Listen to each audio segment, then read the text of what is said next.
Samahan nyo kami sa June Gala ni Seska.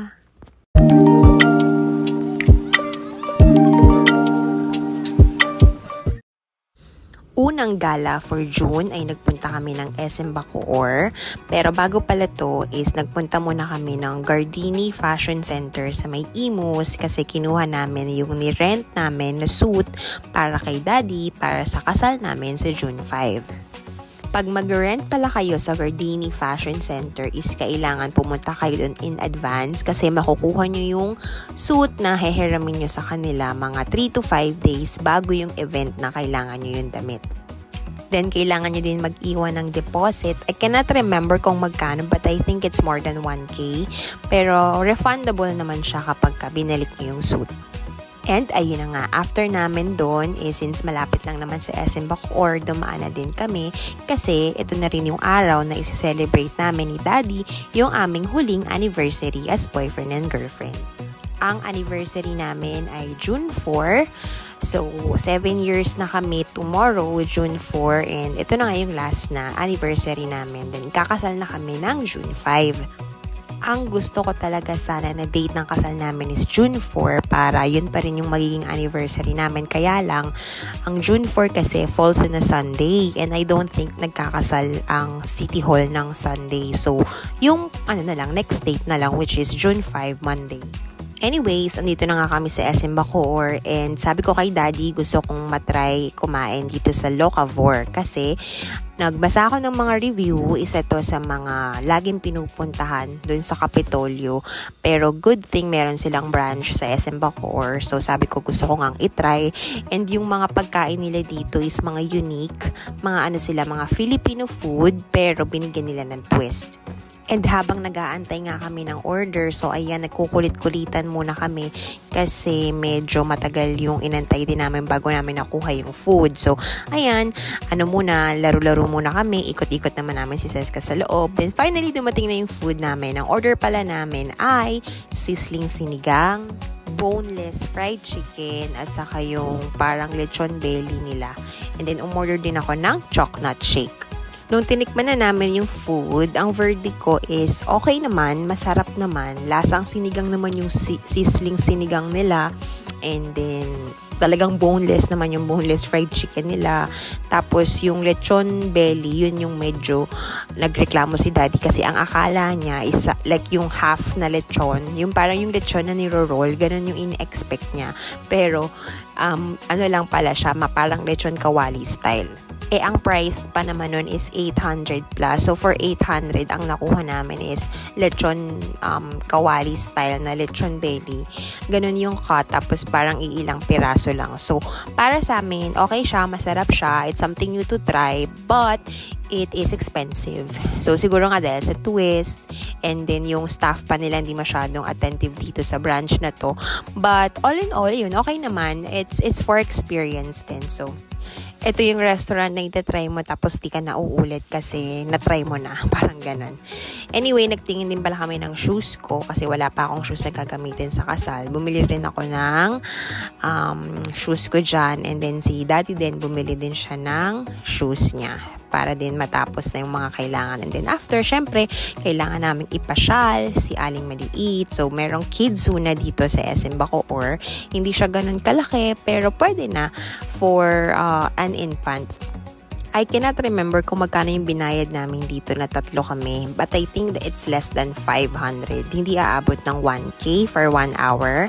And then, syempre, kailangan may dala kayong sarili nyong socks. If wala naman, meron silang binibenta. Then, meron din silang locker. And then, maraming play area dito sa Kidzuna, SM Bacoor. Merong area na may ball pit, katulad nito. And then, meron din namang area na may mga Lego, may mga laruan na yung para siyang Montessori toy na parang abacus style, ganun. Meron ding mga ganun. Tapos, meron din silang parang mini trampoline. And then, marami sila dito yung mga pretend play. Katulad ng, for example, ice cream. Yung magbebenta ka ng ice cream. Or, for example, isa kang doktor. Or, for example, magbebenta ka ng mga fruits. Mag-grocery ka. Tapos si other side naman is meron sila yung parang mga yung mga kinakabit-kabit na magnetic toys. Tapos meron din yung parang maglalaro ka ng mga train. And then meron din silang mini slide na may ball pit din. So far okay naman din. And then nung time na to, walang masyadong tao. So nag-enjoy naman kahit papano si Seska. Nakakatuwa nga kasi na-enjoy niya na yung ganito. Kasi dati nung unang-unang punta namin sa play zone, dun sa may DV Mart, hindi talaga siya nag-e-enjoy. Umiiyak lang siya ng umiiyak. Dito at least kahit papano is nag-e-enjoy na siya, which is a good thing, di ba? May improvement. So, yung mga susunod na video is kung ano lang basically yung ginawa namin sa loob. Medyo mahaba siya. Wala na rin naman akong sasabihin about it. Nasabi ko na naman. So, lalagyan ko na lang ng background music.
June 9 naman is Pedia Day again. So, it's important na monthly meron talaga kayong check-up sa Pedia para din makita ni Doc kung ano yung mga improvement na ginagawa na ng baby nyo, kung healthy ba siya or what. So, ngayon, dito sa Pedia visit namin, may vaccine ulit si Seska. Ang vaccine naman niya dito is Japanese encephalitis. Yung vaccine na ito is mahalaga kasi prevention to na, for example, kinagat si Seska or yung mga baby nyo ng lamok. Yung Japanese encephalitis kasi is pwede siyang mag-cause ng severe symptoms. Pwedeng magkaroon ng lagnat, pwedeng pagsusuka, and pwede siyang mag-lead into death actually. If you will search for it sa Google, talagang medyo marami na ring mga baby yung namatay dahil wala silang ganitong vaccine. So, it's a must talaga na merong ganito. Also, it's a bit pricey kasi ang binayad ata namin dito is 3,500 if I can remember. But it's okay lang na pricey siya, basta ang importante is napavaccine nyo na yung baby nyo against Japanese encephalitis. After naman nun is next year na ulit yung sunod na vaccine para doon. So, tapos na kami sa flu vaccine 1, flu vaccine 2, may Japanese encephalitis na. And then, ang next na balik namin kay Doc is September na. After na ng first birthday ni Seska kasi dito naman magaganap yung MMR na vaccine which is kailangan talaga after 1 year old. So, ito kung makikita nyo, nung tinurukan si Seska ng injection, talaga namang nag-iiyak na. Dati kasi nung baby siya, pag tinurukan siya, saglit lang siyang iiyak and then tapos na.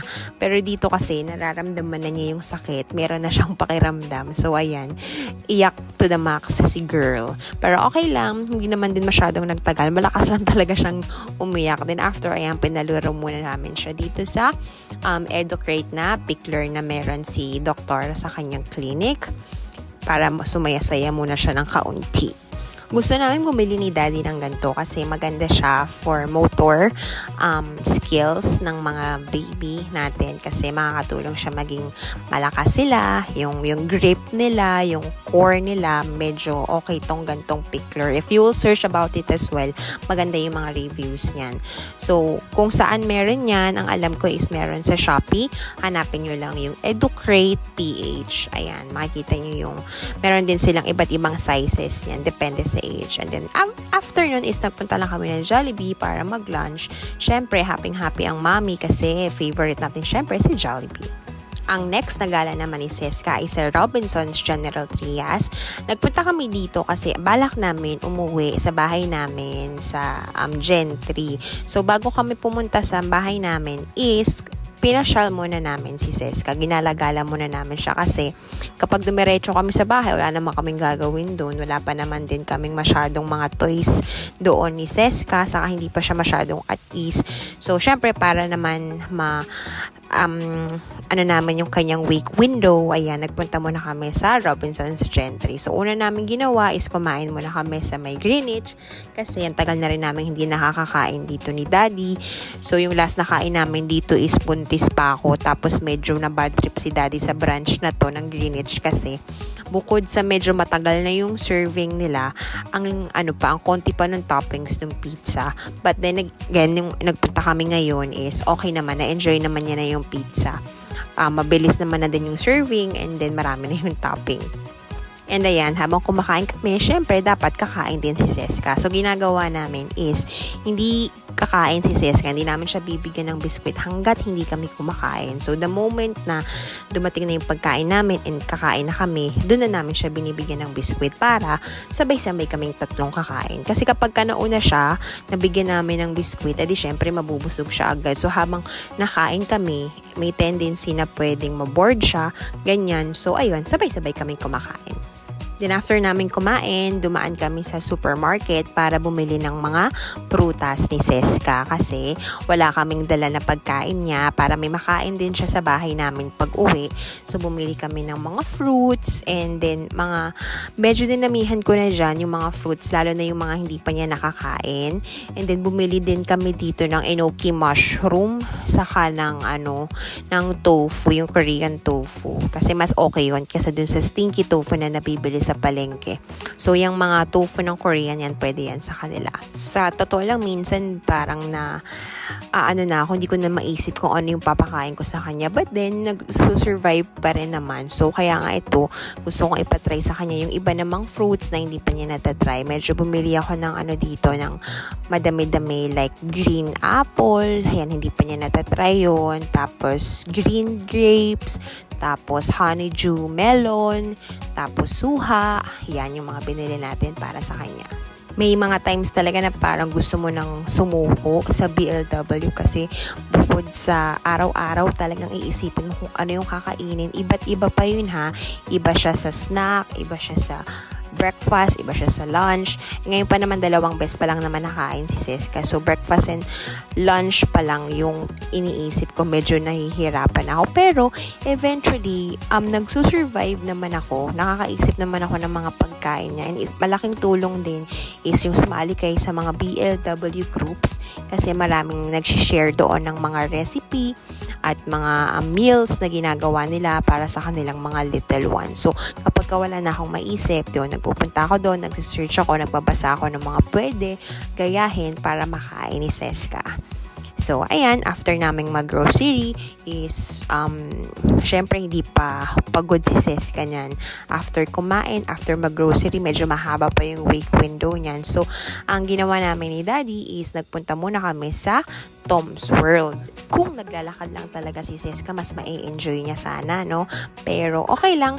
Hindi naman tayo talaga nagmamadali at darating din tayo sa panahon na yun. So far, enjoyin lang natin kung ano yung kaya ng ating baby. And masaya pa naman ako sa ganitong stage talaga ni Seska. Ito yung stage na sinasabi nilang calm before the storm. Kasi kapag natuto na yung maglakad, nako, wala na tayong gagawin mga Mars, kundi habulin ng mga anak natin.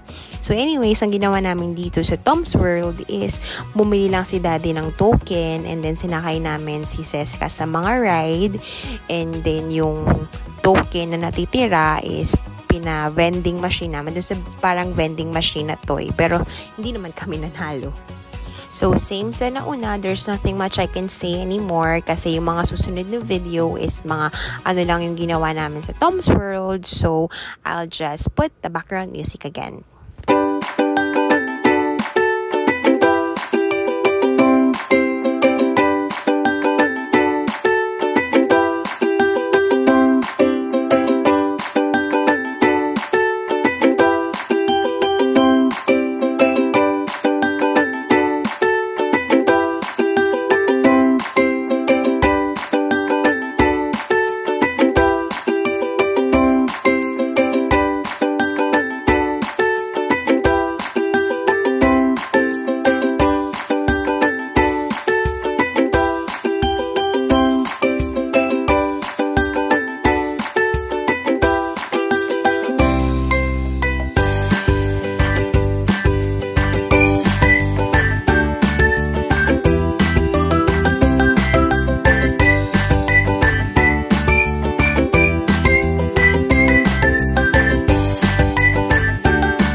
Kinabukasan ay Father's Date, so kailangan may date ang dalawa. Nasabi ko nga dun sa recent na voiceover ko na dito kami matutulog sa bahay namin. So, ayan, medyo, actually, hindi masyadong nakatulog si Seska dyan ng mahaba-haba. Medyo paungot-ungot siya kasi nga hindi pa siya sanay.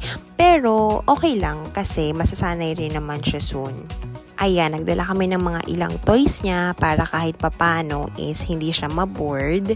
So, nagpe-play sila dyan ni Daddy. Nag-wait kami ng makaalis kami ng tanghali para mga bandang mga 1 to 3 p.m. saka kami magpe-play zone. So, ayan, banding muna kaming tatlo dito sa kwarto namin. So, soon, dito na talaga kami matutulog na tatlo. Medyo nahihirapan nga ako kasi ang lambot-lambot nung kama namin. Si Seska nasanay siya sa medyo firm na kama. So, yan. Hopefully, eventually, is mamasanay na siya once nandito na kami talaga nakatira. Mukhang happy naman siya na naglalaro kaming tatlo. So, ayan. Paunti-unti, masasanay din naman siya. Anyway, nasabi ko nga na pupunta kami ng play zone. Doon na lang ulit kami pupunta para i-celebrate yung Father's Day kasi gusto ni Daddy is mag-enjoy din si Seska. So, after naming hindi na pinaliguan si Seska dyan, nagpunas lang siya. After noon is naligo kami ni Daddy, tapos nag-ayos, and then ayan, nagpunta na kami dito sa play zone. So, tong play zone, again, it's located sa DV Mart. Nakita nyo na rin to siguro sa previous vlogs. So, wala namang bago dito. It's the same. Ang kinaibahan lang is maganda yung ngayon kasi mas na-enjoy na ni Seska kasi medyo lumalaki na siya. So, katulad dun sa Kidzuna, dun sa naunang video, dun nag-SM Bacoor kami dito is na-enjoy na rin niya.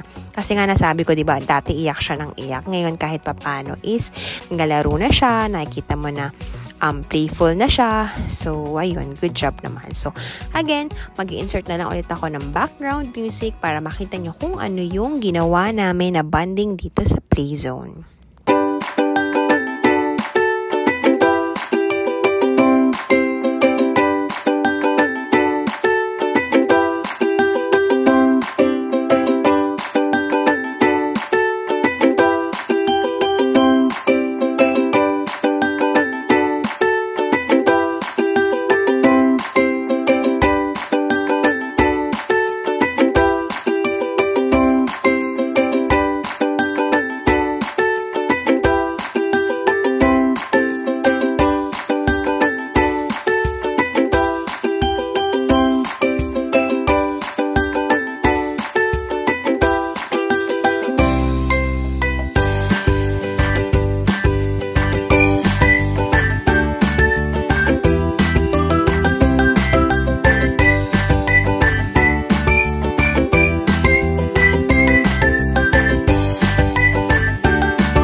June 23 is Park Day. So, Park Day again. Sumama ako sa kanila dito kasi maaga yung out ko. 4 p.m. ang out ko. So, nakasama ako sa kanilang park bonding. So, yan. Nagpunta muna kami sa park. Pinakita namin kay Seska yung dagat at gustong-gusto niya. Nakikita yung dagat. Parang nare-relax siguro siya. And then, yun, the usual lang is umikot kami sa park. And then, nagbanding-banding, nagmerienda. And si Seska kasi, nasasanay na siya talagang maggabay-gabay. Medyo okay na siya nang nakakalakad na siya as long as meron siyang gabay. So, dito, pinatry ni Daddy na bumaba siya at maglakad-lakad. Meron naman siya dyang sandals. Tapos, ayan, pinalakad-lakad niya. Kaya lang yung sandals dito is medyo maluwag pa. So, I don't think nakakalakad siya ng maayos. So, bibilan daw siya ni Daddy ng isa pang sandals. Yung talagang kasya sa kanya para naman mas ma-feel niyang maglakad-lakad. Ito na yung kinakatakot ko na stage na dumating na magpupunta na kami sa habulan. So, malapit-lapit na siguro yun mga Mars. And ayan, after naming umikot sa park is, syempre, nagutom ang bata, kailangan niyang kumain ng biskwit. So, everyday kain ng biskwit yan kapag nagala sila sa park ni Daddy. So, kami ni Daddy, bumili lang kami ng merienda sa may Alpha Mart. And then, may parang burgeran sa tabi. Bumili lang si Daddy ng buy one, take one na burger. So, yun yung kinakain namin while pinapakain namin si Seska ng biskwit. So, again, sabay-sabay kaming kumain na tatlo kasi mas na-enjoy ni Seska yung ganun kapag sinasabayan siyang kumain.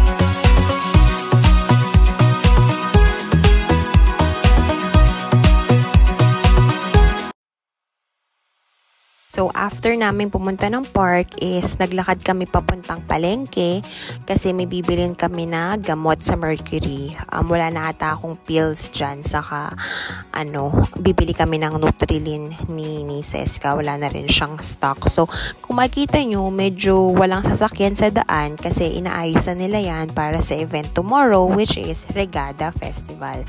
So, excited na rin ako kasi gusto kong ma-experience ni Seska yung Regatta, which is basaan siya.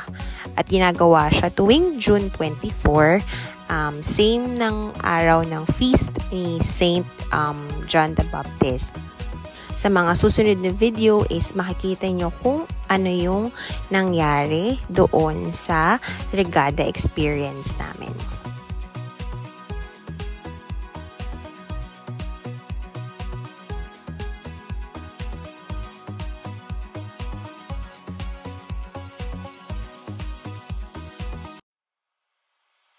And ito na nga, first Regatta experience ni Seska. So nakakatuwa kasi ito lang ulit yung taon kung saan nagkaroon ulit ng Regatta Water Festival dito sa Cavite City. Kasi since pandemic is natigil siya.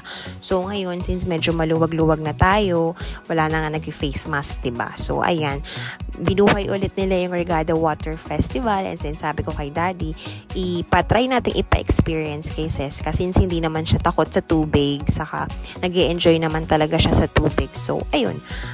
Nagpunta kami sa palengke. But before that, nakita niyo ba dun sa unang video na parang umiyak siya kasi merong nag-water gun sa kanya?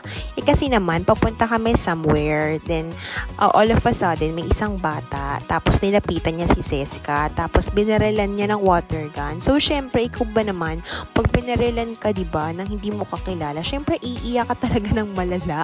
So, yun yung nangyari. Binaril niya si Seska sa dibdib ng water gun. And then si Seska kawawa naman, iyak ng iyak. So sabi niya, sino ba to? Bakit ba ako binabaril nito? But anyways, ayun, after naman na i-console ko siya, na comfort ko naman siya. And then ayun, umalis nga kami. Then pumunta na kami ng palengke kasi nandun talaga yung pinaka-festival. So merong mga rain shower doon. And then yun yung gusto kong ma-experience ni Seska. So, ito na nga kami while waiting for the sprinkler. And then, merong mga banda din dyan. May mga live band. So, nakikinig kami habang nagwe-wait kami ng tubig. And then, meron din palang mga event din. Dun pa sa medyo malayo, sa may palengke, may stage doon. May magpe-perform na mga banda, pero syempre hindi na kami pwede doon kasi nga may baby kami. So, inantay lang na talaga namin yung water sprinkler para ma-experience si Seska. Unfortunately, may nangyari dito kasi habang may water sprinkler na lumalabas is yung iPhone namin, hindi namin makita yung yung brightness niya masyadong malabo. Ewan ko anong nangyari, siguro dahil siguro masyado na siyang mainit or nag-overheat. So, hindi namin nakuna ng maayos yung sprinkler, as in naka-zoom siya. So, busit na busit si Daddy kasi minsan lang naman mangyari to. Tapos, hindi pa namin nakuna ng maayos. Pero sabi ko, okay lang, marami pa namang next time. At least, diba, nakuha natin yung experience. And kahit pa paano, may mga kukunting video rin naman. June 24, ito rin nga pala yung ika-10th month ni Seska. So, para sa kanya mga milestone, ito yung mga nangyari. Meron na siyang 2 teeth. Meron sa baba, 2, and then meron na ring 2 na erupting sa taas. And then she can also do weaving, align, she can sing and she can dance. She can stand and balance herself for a few seconds. And then mabilis na rin siyang maglakad basta nakagabay-gabay. Mabilis na rin siyang magsawa sa mga toys niya. Mas gusto niya ng floor time kaysa maglaro sa mga laruan niya. And then super kulit, super daldal, super takaw. She also says, Mama, every time na parang uneasy siya or naiiyak siya, lagi niya akong tinatawag. And then, enjoy niya na yung outside world. So, yan yung mga milestone ni Seska para sa ngayong 10th month niya. At ayun na nga, natapos na yung regada. So, masaya naman, at least kahit papano na-experience ni Seska yung regada. So, next year, sabi ko sa kanya, bawi tayo, barilin mo din ng water gun yung bumaril sa'yo nung una. So, after nun is, syempre, nagpahinga muna kami, sandali. And then, nung mga kinahapunan is, since wala kaming magawa, nagpunta ulit kami ng park. Syempre, pinasyal ulit namin si Aling Maliit para din ma-maximize namin yung wake window niya. And then, yun, same routine, kumain lang kami, nagmerienda, and then, pagkatapos nun, umuwi na.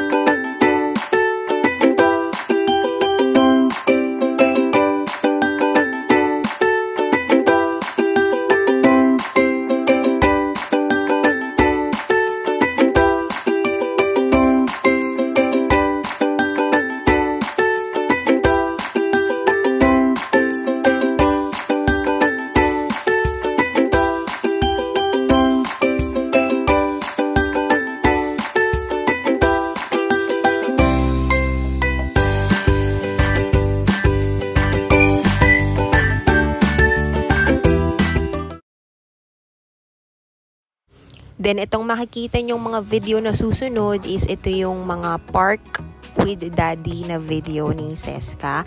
Kasi everyday na silang nagpa-park ni Daddy niya. So, ito yung mga clips na nakuna ni Daddy habang sila ay nasa park.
2 buwan na lang, papalapit na talaga tayo sa exciting part. So, see you again on our next video. Salamat sa panonood. 11 months na tayo next month. Yay!